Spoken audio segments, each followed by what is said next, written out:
오늘의 사연 시작하겠습니다. 안녕하세요. 제가 한동안 여기에 사연을 올리고 싶어도 못 올렸는데 그 이유는 회사에서 야근을 막 시키고 있거든요. 진짜 이러다가 회사에 뼈를 묻게 생겼어요. 이 회사는 말 그대로 제가 처음 입사한 곳이고 나름 실력을 인정받아서 곧 과장으로 진급할 수도 있다고는 하지만 솔직히 다른 데로 이직할까 고민하기도 해요.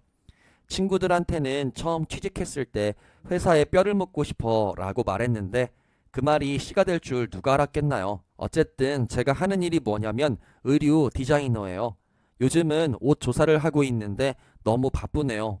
결론은 기승전결 전 바쁘네요네요. 어쨌든 그런 제가 여기에 사연을 올리는 건 홀로 야근하는 제 자신을 좀 더 달래고 하는 마음에서 시작이 되었어요. 사실 야근할 때마다 사연들을 들으면서 하는데 저와 같은 사연들을 들을 때마다 좀 울기도 하고 그랬어요. 뭐 짐작은 갔겠지만 지금은 솔로지만 예전에는 결혼을 한 적이 있었어요. 그땐 정말 좋은 남자를 구했다. 어디든 살기도 힘들고 다시는 이런 남자 구하기도 힘들다고 저한테 자신을 한 적이 있었는데 그게 저한테는 착각이 될 거라고 생각을 못했어요. 남편을 어떻게 만났냐면 제가 춤을 좋아해서 춤 동아리에 가입을 한 적이 있었어요. 그때 같이 만났어요. 남편도 회사를 다니는데 듣기론 하는 일이 영업이었던가 그래요. 영업 쪽이라서 그런지 잘생기고 그랬어요.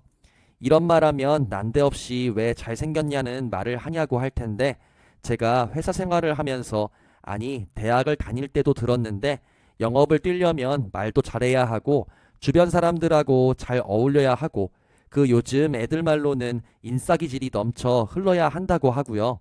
그리고 보통 잘생기거나 이쁘면 사람들이 좋아하잖아요.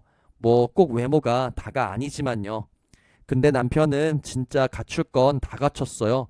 확실히 운동 좀 해서 몸이 좋았고 실제로 춤을 제일 잘 추었었어요. 그래서 여자애들 사이에서 많은 인기를 얻고 그랬어요. 아, 그리고 영업을 뛰고 그랬는데 말도 기가 막히게 잘하고 그랬어요. 물론 말만 잘하지는 않았어요. 나름 그래도 내실이라는 게 있어서 개인적으로 마음에 들었어요. 보통 좋아하는 남자가 있으면 어떻게든 연락하고 접근하고 그러잖아요. 네, 그게 제 이야기인데요. 정말이지 다른 여자애들처럼 얼마나 친하게 지내려고 하는지 잘 모르겠더라고요. 그렇게 해서 결실을 거둘 때가 왔어요. 바로 남편이 저한테 마음에 든다고 사귀자고 고백을 할 때였어요.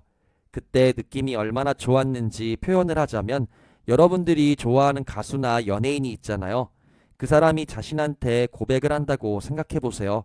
그때 얼마나 설레고 그랬어요. 고등학교 때 그 생각으로 하루를 보내고 그랬는데 그게 저한테 현실로 이루는 격이 된 거예요. 남편하고 데이트할 때는 정말이지 좋았어요. 물론 지금과 다른 건 야근을 별로 안 했다는 거예요. 확실히 야근을 안 하니까 여유로운 시간을 가지고 그러더라고요. 뭐 그래도 좋은 건 좋은 거지요.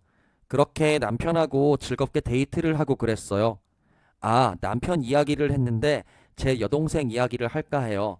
전 첫째이고 동생이 막내인데 하는 일은 진짜 저랑 똑같은 디자이너 쪽이었어요. 무슨 산업 디자인 쪽인가? 그쪽에서 일했어요. 진짜 자매가 똑같이 디자인을 하는 쪽을 한다는 것도 참 신기한 일이에요.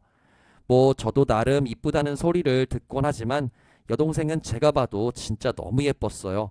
초등학교 때부터 연애 편지가 끊이지 않고 그랬거든요. 그리고 나이 먹어도 그 외모 그대로고요. 진짜 여자 입장에선 너무나도 부러운 거였어요. 지금 동생이 이제 30대 들어섰는데 잘 꾸미면 20대 초반으로 착각할 정도예요. 어쨌든 왜 여동생 이야기를 했냐 하면 그 여동생하고 남편이 만나고 난 후로 비극이 시작이 되었거든요. 어느 날 여동생이 놀러와서 술을 마시고 그랬어요. 그때 남편이 마침 시간이 있다고 해서 제 자취방에 간다고 말했어요. 그때 여동생이 말로만 듣던 제 남편을 보고 싶다고 난리를 친 거예요. 뭐 저도 이왕 이렇게 된 거 소개하는 것도 나쁘지 않다고 생각을 했어요. 그렇게 남편이 오고 여동생한테 소개를 하고 같이 술을 마시며 놀고 그랬어요. 처음에는 서로 어색했는데 역시 술을 마시면 사람이 제대로 친하게 되듯이 남편하고 여동생은 마치 남매 사이처럼 친하게 되었어요. 그때는 그냥 친하게 지내는구나 라고 생각을 했어요. 이런 거 보면 간혹 가다가 그렇게 친하게 지내다가 눈 맞아 떨어진다고 말을 하는데 전 여동생이 그렇게 허술하다고 생각을 안 했고 실제로도 여동생은 그렇게 만만한 애는 아니거든요. 언제는 남편을 처음 만나기 전에 저와 여동생은 호기심 겸으로 해서 클럽에 간 적이 있었어요. 보통 거기 가면 남자 만나러 가냐고 하는데 저희는 뭐 그냥 춤추다가 술만 마시고 그랬어요. 확실히 여자 두 명만 있으니까 남자애들이 접근을 하더라고요. 저는 뭐 그러려니 하는데 여동생은 단호히 거절을 하고 그랬어요. 왜냐하면 그때 여동생은 남친이 있었거든요. 그렇게 나름 철벽을 잘 치는 애예요. 그래서 전 안심을 하고 그랬는데 좀 의심스러운 일이 있었어요. 여동생이 저한테 전화를 하는데 남편이 자신한테 자꾸 연락을 한다는 거였어요. 그때는 막 부모님한테 인사드리고 이제 곧 결혼을 하겠다는 결정을 내린 상태여서 그때 남편이 새로운 가족하고 잘 지내려고 그러는 것 같다 생각을 했어요. 실제로 여동생을 꼬시려는 게 전혀 보이지가 않았거든요. 하지만 여동생은 계속 의심을 했어요. 일주일에 여러 번 그랬으니 의심이 들 법도 했지만 전 남편을 믿었기에 남편이 여동생한테 호감을 가질 거라고 꿈에도 생각을 못했어요. 게다가 여동생한테 남자가 꼬이는 게 한두 번이 아니라서 그냥 애가 예민해서 그런 거구나라고 생각을 하고 말았어요. 게다가 남편이 그 외에 어디 사고를 치거나 그러지 않았어요. 여동생하고 같이 있을 때도 막 손을 만지거나 그런 적이 없었거든요. 심지어 제가 자리를 잠시 비우고 그랬는데도 여동생도 남편이 막 자신한테 접근하고 그러지 않았다고 말을 해서 전 남편이 그럴 리가 없다고 생각을 했고 여동생도 본인이 그냥 예민해서 그런 거구나 하고 생각을 했어요. 남편이 술을 좋아하기는 해도 정도는 아는 사람이고 결혼하면 술 같은 거 자제한다고 말을 했고 실제로도 자제를 하고 그랬어요. 모임도 자주 가지 않고요.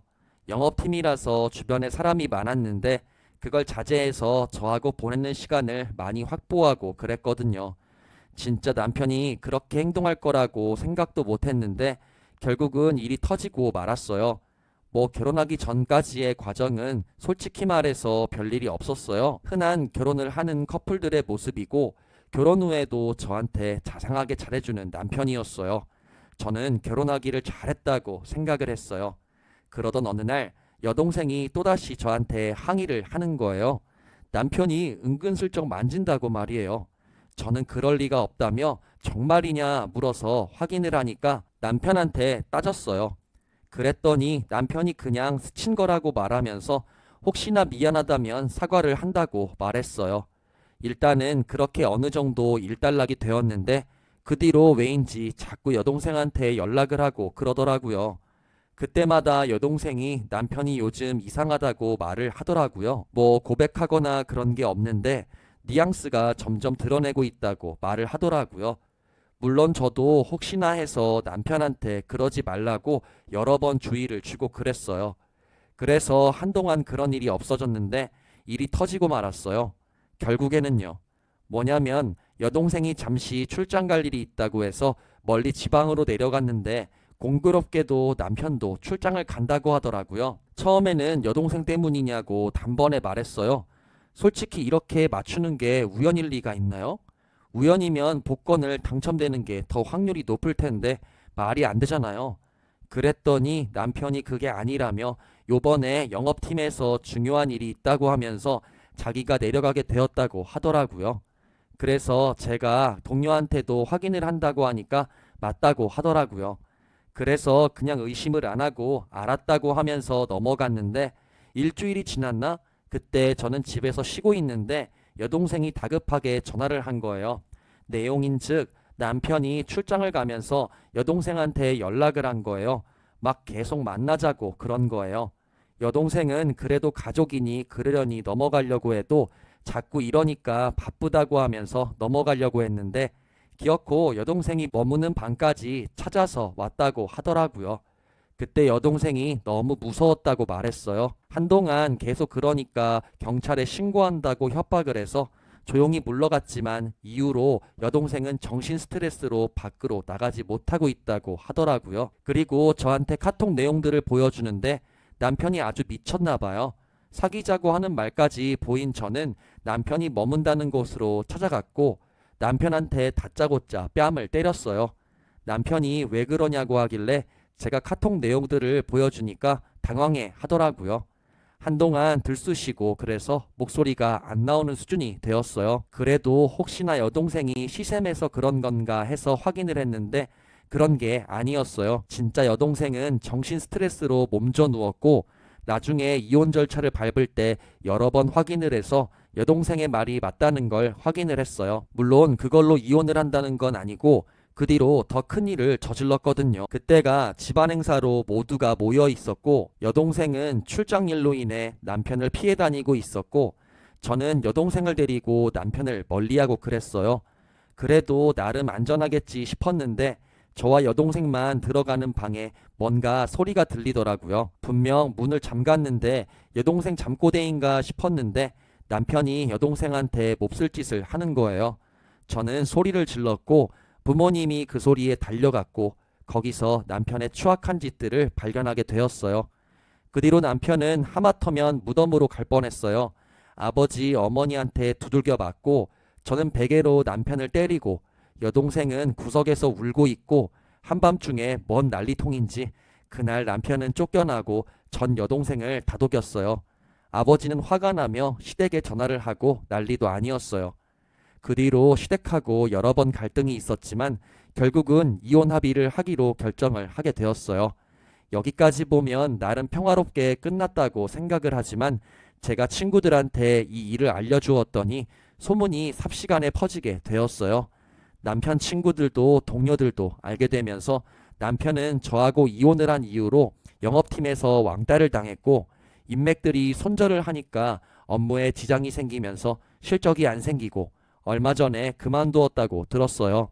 그 뒤로는 어떻게 사는지는 잘 모르고 있어요.